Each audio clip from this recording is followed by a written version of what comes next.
Music. Franchement, le dernier film que j'ai vu était plutôt décevant. L'intrigue manquait sérieusement de profondeur. Enfin, ce n'est que mon avis personnel après tout. Alors non, ça, ce n'est pas de la science-fiction. C'est vraiment le cœur d'un débat qui a complètement secoué la physique au XXe siècle. Imaginez le ring. D'un côté, on a Albert Einstein. De l'autre, Niels Bohr. Et au milieu, une question fondamentale.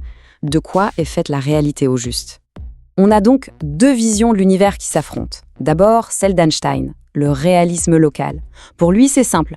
La réalité, elle a des propriétés bien définies, qu'on la regarde ou pas. Et surtout, elle est locale.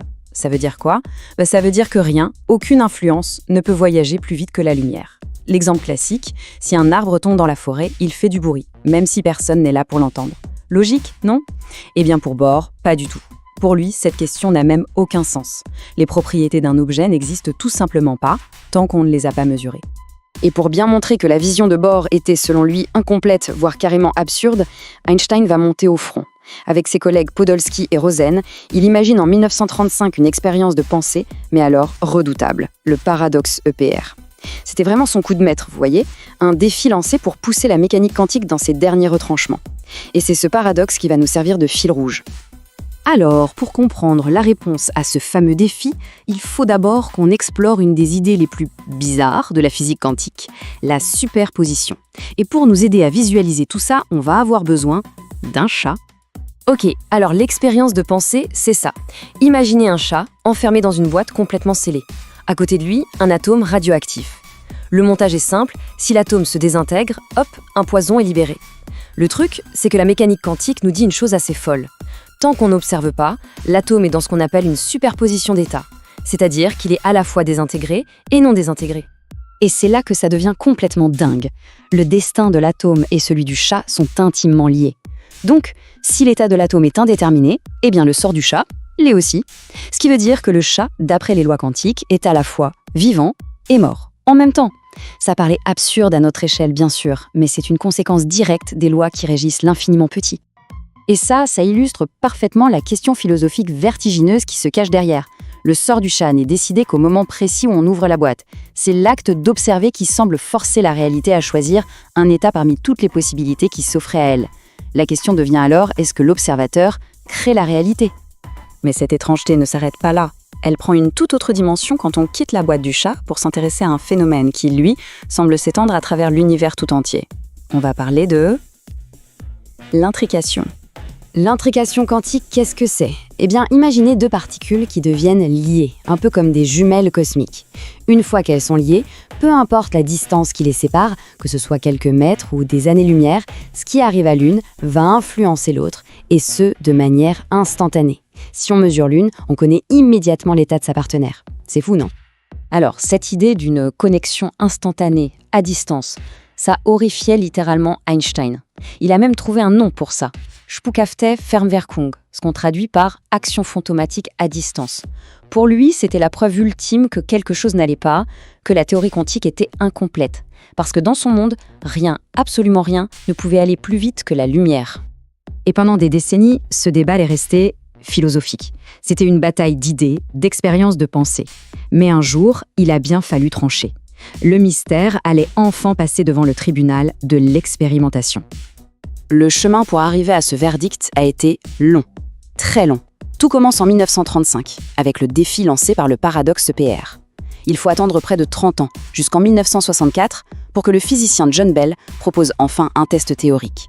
Il met au point des inégalités mathématiques qui pourraient, sur le papier, faire la différence entre la vision d'Einstein et les prédictions de la quantique. Et finalement, en 1982, un physicien français, Alain Aspect, réussit à monter l'expérience qui va tout changer. Alors, pourquoi l'expérience d'Aspect a-t-elle été si décisive ? Qu'est-ce qu'elle avait de si spécial ? Déjà, il avait une source super efficace de photons intriqués. Ensuite, il a placé ses détecteurs à 12 mètres de distance. Mais le coup de génie, c'est que l'orientation de ces détecteurs changeait en à peine 10 nanosecondes. C'est tellement rapide que même la lumière n'aurait pas eu le temps de voyager de l'un à l'autre. Ça fermait la porte à toute triche. Impossible qu'une information classique passe entre les deux pour fausser les résultats. Et le verdict est tombé. Sans appel, l'action fantomatique est bien réelle. Les résultats d'Aspect ont complètement violé les inégalités de Bell, pile comme la mécanique quantique l'avait prédit. Conclusion, L'univers n'est pas local comme le voulait Einstein. Il existe bien des connexions qui se moquent de l'espace et du temps tels qu'on les connaît. Voilà, le verdict est rendu. Einstein avait tort sur ce point. Mais attention, les conséquences de cette découverte ne font que commencer. Si la réalité n'est pas locale et qu'elle dépend de l'observation, qu'est-ce que ça veut dire pour nous au quotidien ? La première implication est vertigineuse. Elle touche directement à notre libre arbitre. Vous voyez, dans un univers classique, tout est déterminé. Nos choix ne seraient que des réactions chimiques. La quantique, avec son côté imprévisible, semble ouvrir une porte à une vraie liberté. Mais elle pose une autre question, encore plus tordue. Si la réalité n'est pas fixée avant qu'on l'observe, est-ce que nos choix sont vraiment les nôtres ? Et même avec cette preuve expérimentale, il faut savoir que les scientifiques ne sont toujours pas d'accord sur l'interprétation. D'un côté, il y a l'école de Copenhague qui dit que quand on observe, toutes les possibilités s'effondrent pour n'en laisser qu'une seule, notre réalité. Mais une autre théorie, celle des mondes multiples, est encore plus folle. Elle propose que toutes les possibilités se réalisent vraiment, mais chacune dans un univers parallèle. À chaque micro-événement quantique, l'univers se diviserait en plusieurs branches. Et attention, tout ça, ce n'est plus juste de la théorie un peu perchée. On commence à maîtriser cette étrangeté. L'informatique quantique, par exemple, elle utilise la superposition pour imaginer des puissances de calcul qui sont juste inimaginables aujourd'hui.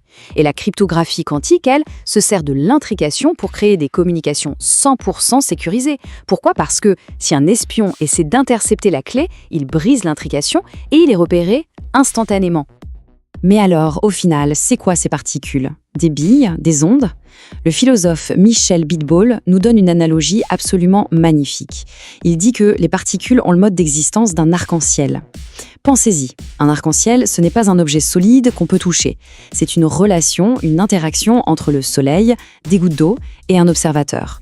Enlevez l'un des trois et pouf, plus d'arc-en-ciel. Eh bien, les particules seraient pareilles, pas des choses, mais des phénomènes qui n'existent que dans la relation. Et ça nous amène à une conclusion qui retourne complètement le cerveau. Comme le dit si bien la formule, la mécanique quantique ne décrirait pas la réalité, mais plutôt nos propres limites à l'apercevoir. La pensée finale est donc absolument vertigineuse. Et si finalement ce n'était pas la réalité qui était étrange, mais simplement notre façon de la regarder qui était limitée ? L'énigme, elle, reste grande ouverte. Module quantique verrouillé, les protocoles avancés attendent votre abonnement.